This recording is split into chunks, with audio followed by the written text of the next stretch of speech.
All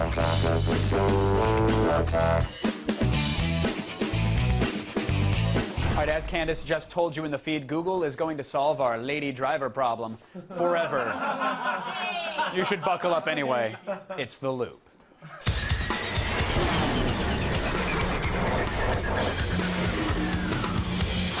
Joining me from New York to help us make sense of it all, he is the editor-in-chief for Jalopnik.com. Ray Wirt is here. Hello, Ray. How are you, sir?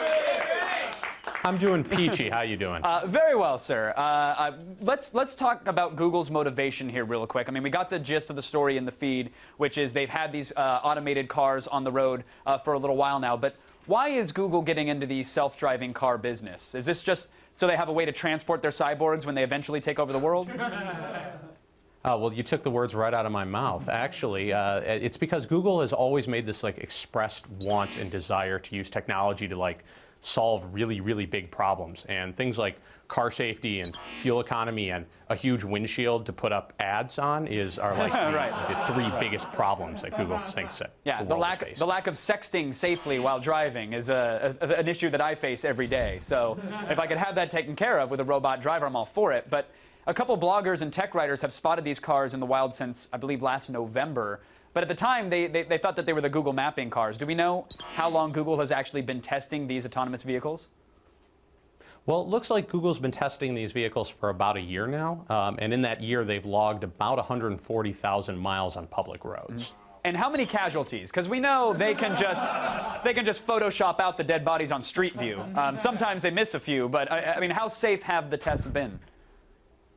Well, there was one incident where a car crashed into basically one of the cars got rear-ended by another car. So it really wasn't their fault. But, there's all sorts of opportunities for crashes as this continues, and, they work the bugs out of the software. Of course, yeah. If there's anything we know about Google, it's that your car will be in beta for 25 years. And then eventually they'll buy someone else's robotic car and call it theirs. But, I mean, what are the long-range safety issues? I mean, first of all, is it even legal to have these robotic cars on the road right now? That's a great question. It was actually our first, because the first thing that I thought is if the guy's not holding the wheel at in the driver's seat, is that legal? Is that safe for him to do? But we called up California's DMV, and what we found out is that the DMV sort of treats it like cruise control, meaning that they basically don't care as long as someone's sitting in the driver's seat.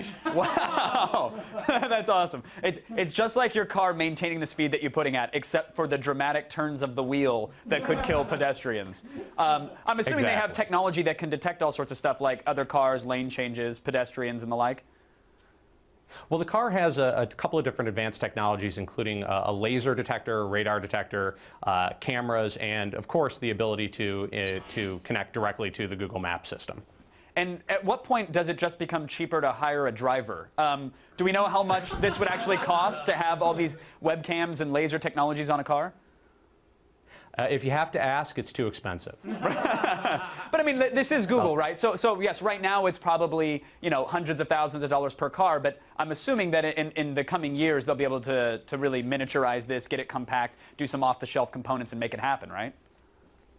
Well, I mean, the hope is that something like this will be able to be accomplished, especially for appliance cars and appliance driving. So when you're trying to go A to B, when you're trying to get to work in the morning, that this could be potentially an option.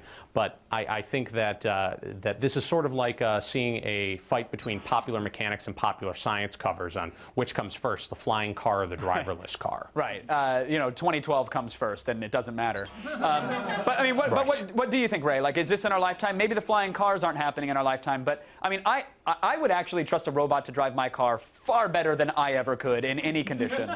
So do you think in, 5 to 10 years that maybe they'll slowly adopt these technologies and say, all right, well, the car can already park itself and it can detect, blind spot hazards. Maybe they'll slowly start introducing these features, and in 10 years we have a car that drives itself? We could realistically see a lot of these technologies implemented in 10 years. In fact, some of them, like the radar detecting feature and the automatic slowdown, are something that is already available in some luxury models. So we're going to start to see that slowly start to creep its way into some of the more away from the premium and into kind of the economy cars. And then we'll see, maybe things like the laser detector and maybe cameras in order to be able to actually make the decision-making processes. But the computing processing power is almost there. I mean, I could really see this happening within the next decade. And are you on board, Ray? Are you first gen, or are you going to wait till they work out a couple of the kinks? Yeah, I'm going to wait till they work the bugs out. Maybe after they pull it out of beta, so maybe 5 years after they release it to the public. Version 1.0. Thanks to Ray Wirt from Jalopnik for keeping us in the loop.